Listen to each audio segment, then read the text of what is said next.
Hello everyone, मेरा नाम है आशीष बांगा। आप देख रहे हैं कॉमर्स विद्या। आज हम जिस टॉपिक पे बात करने वाले हैं उसका नाम है MSME. MSME stands for micro small and medium enterprises. जिस टॉपिक पे हम बात करेंगे वो बहुत ही एक रीसेंट टॉपिक है जहाँ पर एमएसएमई की डेफिनेशन में कुछ चेंजेस आए हैं। तो इस वीडियो में आपको समझाने की कोशिश करूँगा कि एमएसएमई यानी कि सूक्ष्म लघु और मध्यम उद्योग, इसकी डेफिनेशन में क्या चेंजेस आए हैं, इन चेंजेस को क्यों लाया गया, what were the reasons for the change, और नई डेफिनेशन क्या है, और जो अभी रिसेंटली हमारी फाइनेंस मिनिस्टर ने एमएसएमई सेक्टर के लिए जो रिलीफ पैकेज दिया था उसमें हमारे लिए क्या है। तो स्टार्ट करते हैं सबसे पहले ओल्ड डेफिनेशन ऑफ एमएसएमई। तो जब हम एमएसएमई की डेफिनेशन पढ़ते आए, चाहे class 11th business studies commerce में हमने देखा हो, तो एमएसएमईडी एक्ट 2006 के अकॉर्डिंग एमएसएमई की डेफिनेशन 2 क्लासेस में कैटेगराइज की गई थी, मैन्युफैक्चरिंग और सर्विस। तो मैन्युफैक्चरिंग में एमएसएमई को प्लांट एंड मशीनरी की इन्वेस्टमेंट के बेसिस पे कैटेगराइज किया गया था। माइक्रो एंटरप्राइजेस वो कहलाती थी जिसमें 25 लाख तक का इन्वेस्टमेंट था।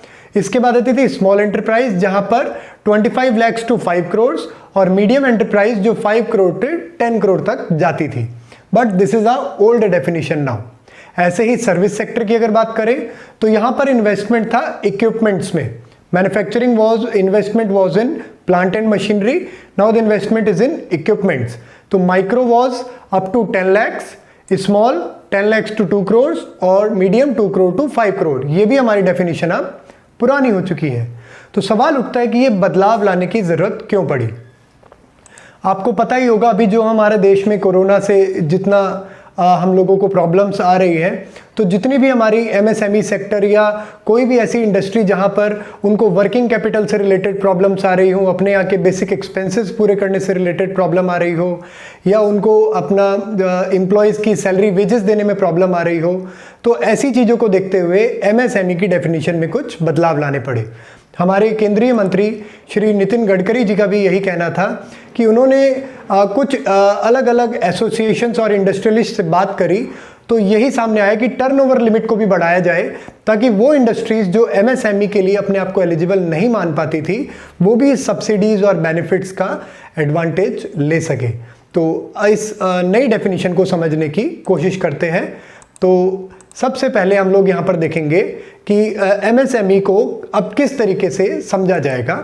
तो एमएसएमई जो हम पहले मैन्युफैक्चरिंग और सर्विस को अलग अलग समझते थे, now in the new definition of MSME हम मैन्युफैक्चरिंग और सर्विस को एक साथ समझेंगे, और बेसिस जो पहले investment in plant and machinery and investment in equipments होता था, now the basis will be investment and turnover.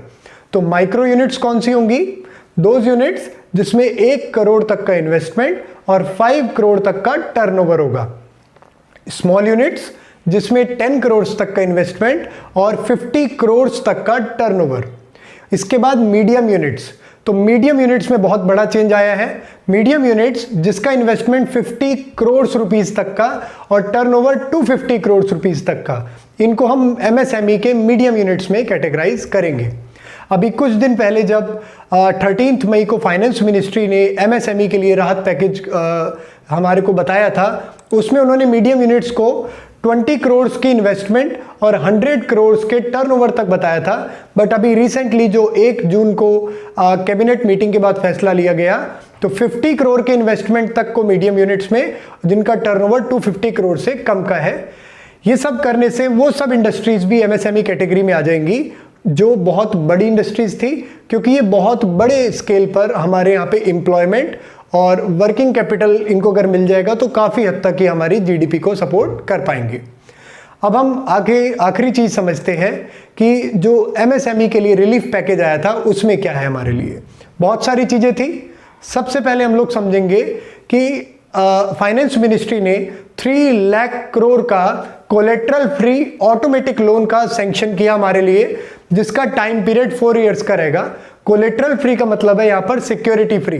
साथ ही साथ उन्होंने बोला कि इसमें 1 साल का मोरेटोरियम भी रहेगा रीपेमेंट पे, कि अगर आप 1 साल तक नहीं दे पाते, रोक रहती है, तो आप आगे दे सकते हैं। दूसरी चीज इन्होंने हमें दी 20,000 करोड़ रुपीस का सबऑर्डिनेट डेप्ट, ये किनके लिए?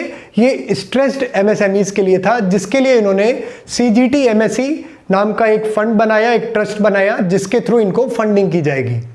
और तीसरी सबसे इंपॉर्टेंट चीज इन्होंने हमारे को दी, इक्विटी इन्फ्यूजन का प्रपोजल, जहां पे गवर्नमेंट हमको 50,000 करोड़ रुपीस का इक्विटी इन्फ्यूजन में सपोर्ट करेंगी। इक्विटी इन्फ्यूजन है क्या? इक्विटी इन्फ्यूजन में हम लोग एमएसएमईज को स्टॉक एक्सचेंज में रजिस्टर करने की बात कर रहे हैं। तो जब वो वहां पर रजिस्टर करेंगे, अपने स्टॉक्स बेचेंगे, तो गवर्नमेंट उनको 50,000 करोड़ रुपीस तक का इक्विटी इन्फ्यूजन सपोर्ट करेगी, जो एक फंड ऑफ फंड्स सिस्टम के थ्रू चलता है, जिसमें एक mother fund daughter fund system के थ्रू उनको फंडिंग की जाएगी। तो ये और भी काफ़ी सारी चीज़ें हमको दी गई थी। तो आज हमने जो वीडियो में सीखा वो क्या क्या था? आज हमने एमएसएमई की पुरानी डेफिनेशन सीखी, डेफिनेशन में बदलाव लाने की वजह क्या थी वो सीखा, नई डेफिनेशन में क्या क्या चीज़ें आई हैं, और एमएसएमई में रिलीफ पैकेज में एमएसएमई के लिए क्या था। आने वाली वीडियोस में हम आपसे शेयर करेंगे कि कोविड-19 का ये जो कोरोना वायरस हमारे देश में फैल रहा है, इससे हमारी इकोनॉमी में क्या असर होने वाला है। यहाँ पर हमारे साथी मिस्टर वरुण बांगा भी हमारे साथ जुड़ेंगे। इसके साथ साथ हम एक और वीडियो आपसे शेयर करेंगे आने वाले दिनों में, जो एक बहुत ही चर्चा में है टॉपिक आजकल, कि made in China, made in India, हम चाइना पर कितने डिपेंडेंट हैं और इसका हमारी इकोनॉमी पे क्या इम्पैक्ट पड़ता है।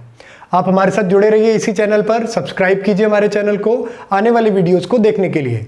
इसके साथ साथ आप हमारे साथ फेसबुक और इंस्टाग्राम में भी जुड़ सकते हैं, जिसका लिंक हम आपसे डिस्क्रिप्शन में शेयर करेंगे।